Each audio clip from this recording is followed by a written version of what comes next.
एक छोटे से कस्बे में अक्षर नाम का एक लड़का रहता था।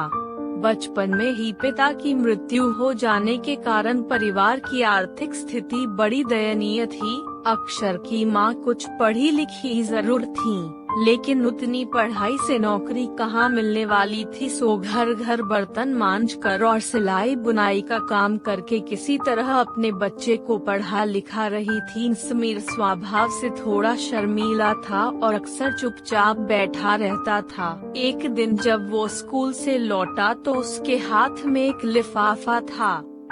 उसने माँ को लिफाफा पकड़ाते हुए कहा, माँ, मास्टर साहब ने तुम्हारे लिए ये चिट्ठी भेजी है, जरा देखो तो इसमें क्या लिखा है।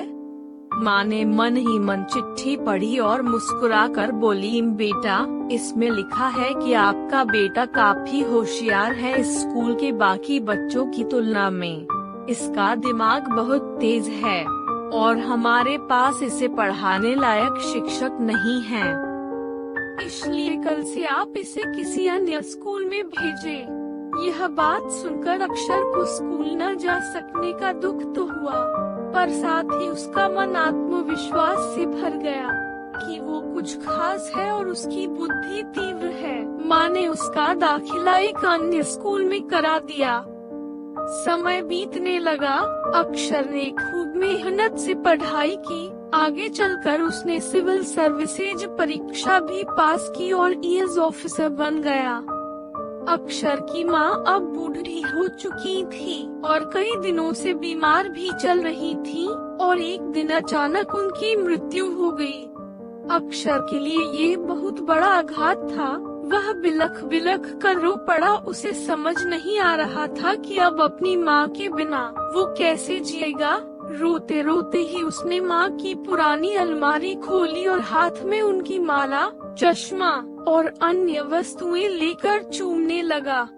उस अलमारी में समीर के पुराने खिलौने और बचपन के कपड़े तक संभाल कर रखे हुए थे। अक्षर एक एक कर सारी चीजें निकालने लगा और तभी उसकी नजर एक पुरानी चिट्ठी पर पड़ी।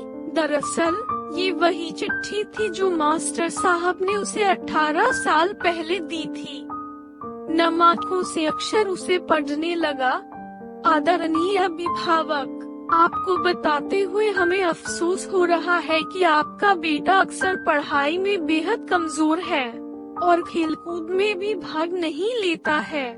जान पड़ता है कि उम्र के हिसाब से समीर की बुद्धि विकसित नहीं हो पाई है, अतः हम इसे अपने विद्यालय में पढ़ाने में असमर्थ हैं। आपसे निवेदन है कि अक्षर का दाखिला किसी मंद बुद्धि विद्यालय में कराएं अथवा खुद घर पर रखकर इसे पढ़ाएं। सादर। अक्षर जानता था कि भले अब उसकी माँ इस दुनिया में नहीं रही, पर वो जहाँ भी रहे उनकी ममता, उनका आशीर्वाद सदा उस पर बना रहेगा। दोस्तों, रुडयार्ड किपलिंग ने कहा है, भगवान सभी जगह नहीं हो सकते, इसलिए उसने माएं बनाई। माँ से बढ़कर त्याग और तपस्या की मूरत भला और कौन हो सकता है। हम पढ़ लिख लें, बड़े होकर कुछ बन जाएं, इसके लिए वो चुपचाप ना जाने कितनी कुर्बानियाँ देती है। अपनी जरूरतें मार कर हमारे शौक पूरा करती है। यहाँ तक कि संतान बुरा व्यवहार करे तो भी माँ उसका भला ही सोचती है। सचमुच माँ जैसा कोई नहीं हो सकता। दोस्तों, आज की यह हमारी कहानी आपको कैसी लगी? कमेंट बॉक्स में जरूर कमेंट करें। साथ ही चैनल को सब्सक्राइब और बेल आइकॉन को प्रेस करें।